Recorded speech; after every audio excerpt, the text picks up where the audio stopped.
પાટણ જિલ્લાના સાંતલપુર તાલુકાના વિદ્યાર્થીઓ અભ્યાસ માટે ભોગવી રહ્યા છે ભારે હાલાકી અને તેને લઈને વિદ્યાર્થીઓ દ્વારા શાળામાં તાળાબંધી કરવામાં આવી હતી। પાટણ જિલ્લાના છેવાડા વિસ્તારના સાંતલપુરમાં કોલેજના અભાવને લઈને એબીવીપી વિદ્યાર્થીઓનો હોબાળો।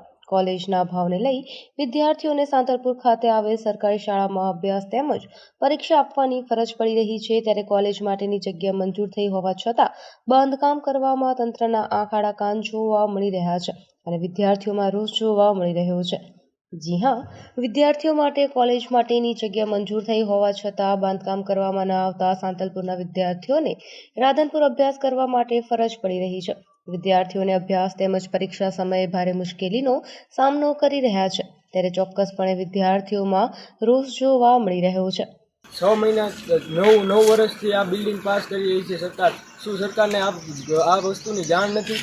અત્યારે લગભગ 2 વર્ષથી અમારે વિદ્યાર્થીઓને રાધનપુર પરીક્ષા આપવા જવું પડે છે। એની પહેલાં નહોતું જવું પડતું, અત્યારથી જવું પડે છે। અને અત્યારે જે હાલાકી પડી રહી છે, બહુ કપટી બહુ હાલાકી પડી રહી છે। મને મારો જ અનુભવ હું તમને કહું, હું સેમ 6માં અભ્યાસ કરું છું। મારે રાધનપુરમાં અત્યારે આવ્યું હતું નવનિર્માણમાં। હવે રાધનપુરથી 2 કિલોમીટર નવનિર્માણ સ્કૂલ થાય છે, ત્યાંથી હાલીને જવાનું, સવારે 5 વાગે વહેલા ઉઠીને ત્યાં જવાનું। હવે આવ્યા થાક્યા પાક્યા આવીને સૂઈ જાય, વાંચવાનું શું, અમારે કરવાનું શું? હવે આમાં અમે એટી બેટી આવે, આ બધું અમારી પ્રશ્નનો સોલ્યુશન કોણ લાવશે?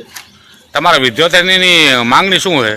અમારે જલ્દીથી જલ્દી કોલેજ કેમ્પસ બનાવવાની માંગણી છે અને સેન્ટર રાધનપુર પરીક્ષા સેન્ટર સાંતલપુર અને સેન્ટર અહીંયા આવવું જોઈએ, સાંતલપુર સેન્ટર આવવું જોઈએ, રાધનપુર નહીં। સમસ્યામાં કે સાંતલપુર જે સરકારી વિજ્ઞાન કોલેજ છે તેનું કેટલાય વર્ષોથી જે મકાન બાંધકામ અટકેલું છે તે વિષય અને વિદ્યાર્થીઓને મકાન બાંધકામ અટકેલું છે, એના કારણે વિદ્યાર્થીઓને તેમની પરીક્ષાઓ પર રાધનપુર જવું પડતું હોય છે અને રાધનપુર જવા માટે અહીંથી દૂરના ગામડાઓના વિદ્યાર્થીઓ ભાઈઓ અને બહેનોને, ખાસ કરીને બહેનોને 200 કિલોમીટર જેવો પ્રવાસ કરવો પડતો હોય છે।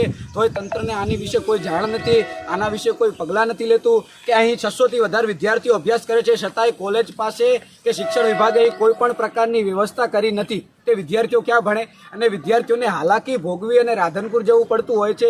વિદ્યાર્થીઓ પાસે કોઈ વ્યવસ્થા નથી અને 9 વર્ષથી રજૂઆત અને કેટલાય વર્ષો સુધી માંગ કરવામાં આવે છે। બજેટ રજૂ થઈ ગયું હોવા છતાં પણ મકાન બાંધકામ હજુ કરવામાં આવતું નથી અને આ કામ અટકેલું છે। તો અખિલ ભારતીય વિદ્યાર્થી પરિષદ સાંતલપુર નગર વતી હું આ એક માંગ રજૂ કરું છું કે જલ્દીથી આનું કામ શરૂ કરવામાં આવે, નહીંતર ઉગ્ર રજૂઆત, ઉગ્ર આંદોલનની અખિલ ભારતીય વિદ્યાર્થી પરિષદ વતી હું ચીમકી આપું છું। વિદ્યાર્થીઓ એ પ્રકારની સમસ્યા લઈને આવ્યા હતા કે બિલ્ડિંગ નથી બન્યું, પરંતુ સરકારશ્રીની હવે વહીવટી મંજૂરીની પ્રક્રિયા ચાલુ છે।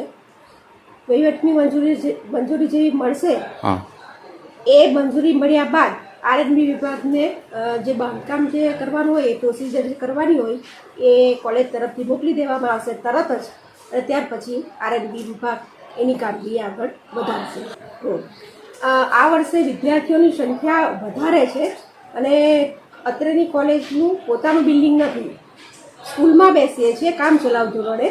આથી વિદ્યાર્થીઓને બેસાડી શકાય એવી વ્યવસ્થા થઈ શકે એમ નથી, એથી આ વર્ષે એમણે રાધનપુર પરીક્ષા આપવા માટે જવું પડ્યું છે। Bureau report, Anil Ramanuj, Radhanpur.